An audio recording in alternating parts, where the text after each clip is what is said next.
Good evening, and welcome back to the Poe Museum. I've got a question for you.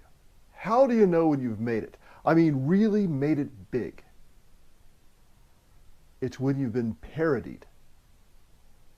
And even in Edgar Allan Poe's lifetime, his works were parodied in the leading magazines of his day on both sides of the Atlantic. And they continue to be the subject of parodies today. So that's going to be the subject of tonight's installment of the Curator's Crypt.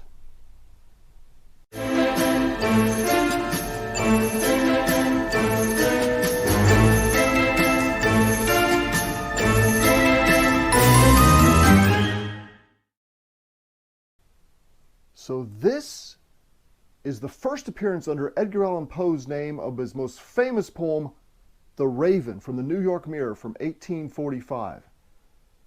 But look back here.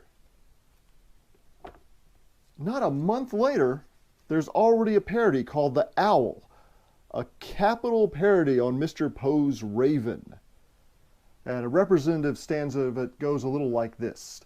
But the owl, he looked so lonely, saying that word and that only, that a thimbleful of whiskey I did speedily outpour, in a teacup on the table, which as well as I was able, I invited him to drink of, saying there was plenty more. But the owl, he shook his head and threw the whiskey on the floor, plainly saying, nevermore. And here's the Craven from the Tomahawk. Among the many other parodies to appear just in the first few months ahead are the Veto from February 22nd, another The Craven from March 25th, a Vision from April 15th, the Gazelle from May 3rd, the Whippoorwill from June 7th, the Turkey from June 25th. Then later, Walt Whitman published a Raven parody called A Jig in Prose, and he praised the parody The Dove in 1848. Future President Abraham Lincoln could recite the Raven on demand, and he mentioned another Poe parody called The Polecat in an April 18th, 1846 letter, and it didn't stop with the Raven. Here's Poe's enemy, Thomas Dunn English, in his magazine, The John Donkey, writing Sophia Maria, a ballad, a parody of Poe's poem Ullalune. And a few months later, he published a parody of Poe's horror stories entitled The Tale of a Gray Tadpole.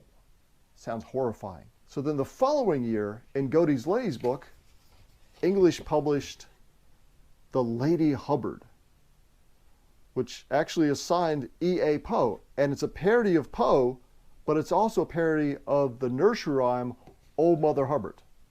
Now you remember, Old Mother Hubbard went to the cupboard to give the poor dog a bone. When she came there, the cupboard was bare, and so the poor dog had none.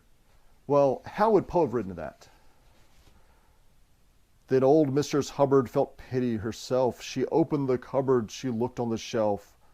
A downboard and upboard and back on the delft. She searched the whole cupboard, each corner and shelf. So, not a very good parody, not exactly funny.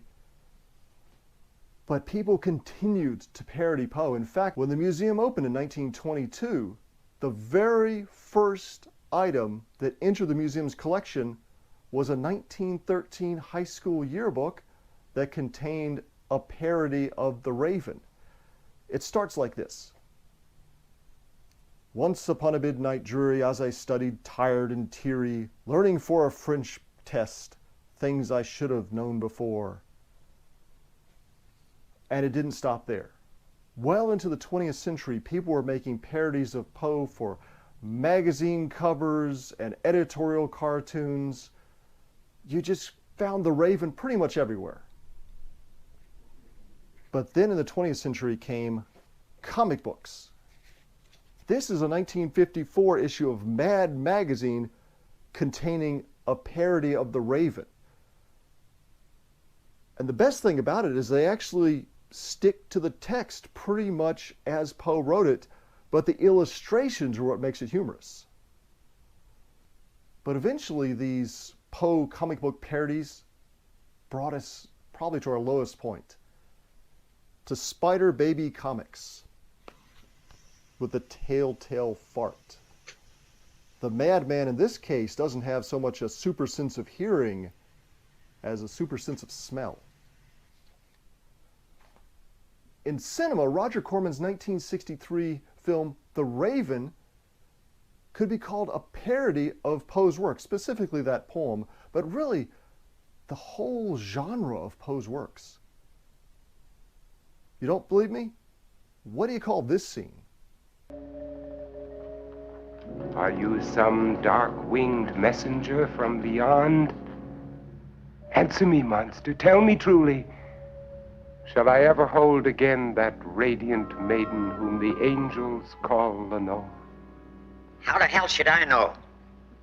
What am I, a fortune teller? Of course, we can't forget the greatest of all Raven parodies. It's gotta be The Simpsons. From the very first Treehouse of Horror episode, way back in 1990. And much like Mad Magazine did, they pretty much stuck to an abridged version of the text. But the visuals are what brought us the humor. And many teachers have told us this is what they use to help introduce Poe to their young students who might not like poetry. They might, just like Bart Simpson in the show, have some doubts about what's so great about this old poetry.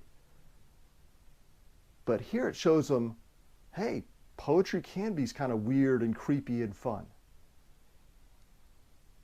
And 32 years later, we actually still sell Bart Simpson Raven pins in the Poe Museum gift shop. And you can get one today, right now, at shop.poemuseum.org. But that's not the half of it. The Simpsons have made multiple references throughout the years and devoted an entire episode to the Telltale Heart, that one where Lisa destroyed her rival's diorama. Then in the Simpsons Treehouse of Horror Hoodoo Voodoo Brouhaha comic from 2006, there's a story called The Cask of Amontillado. Don't!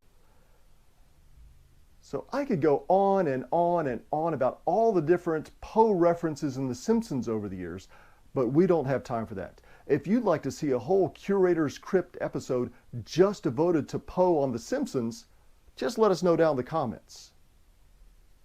But next up, we've got Poe memes. Everywhere you look online, there's various Edgar Allan Poe memes making sly parodies of The Raven or the Telltale Heart or the Cask of Amontillado. And these are references people still catch today. 177 years after Poe wrote The Raven, we still can catch these references.